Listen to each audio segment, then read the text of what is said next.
قربان ہونے لگے اور آسیہ نے فرعون سے کہا، جس کا ترجمہ قرآن میں اس طرح ہے، یہ بچہ میری اور تیری آنکھوں کی ٹھنڈک ہے، اسے قتل نہ کرو، شاید یہ ہمیں نفع دے یا ہم اسے بیٹا بنا لیں۔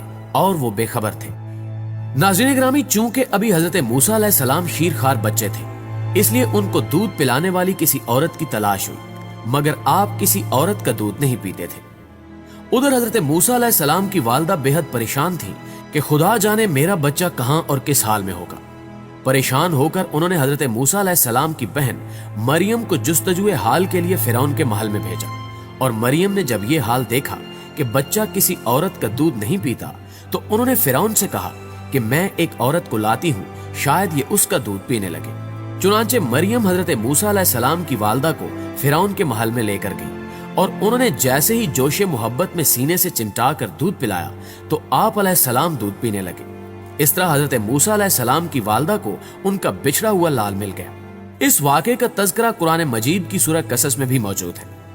خواتین و حضرات، قصہ مختصر، وقت اسی طرح گزرتا رہا، لیکن فرعون نے بنی اسرائیل پر اپنے ظلم و ستم کے کوڑے جاری رکھے، یہاں تک کہ حضرت موسیٰ علیہ السلام جوان ہو گئے اور اللہ نے انہیں نبوت سے سرفراز فرمایا۔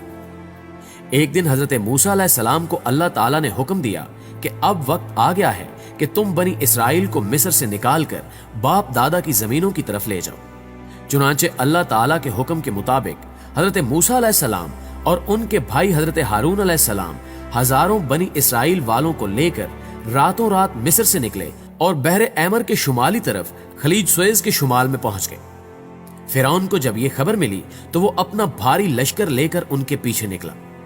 اللہ تعالیٰ نے موسیٰ علیہ السلام کو حکم دیا، جس کا ترجمہ سورۃ الشعراء میں کچھ یوں ہے: ہم نے موسیٰ کے پاس وحی بھیجی کہ اپنی لاٹھی سمندر پر مارو، بس پھر سمندر پھٹ گیا اور ہر حصہ ایک بڑے پہاڑ کی طرح کھڑا ہو گیا۔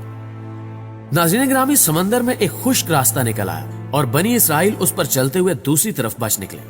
فرعون کا لشکر بھی یہ دیکھ کر ان کے پیچھے پیچھے چلنے لگا، مگر جیسے ہی تمام لشکر دریا کے درمیان میں پہنچا، دریا کا پانی آپس میں مل گیا اور تمام لشکر غرق ہو گیا سوائے فرعون کی لاش کے۔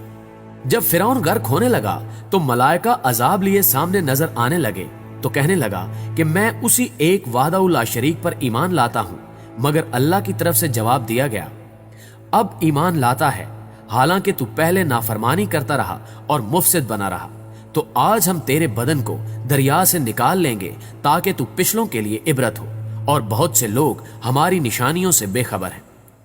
ناظرین گرامی، قرآن نے کہہ دیا کہ فرعون کی لاش عبرت کا نشان بن کر رہ جائے گی۔ قرآن کی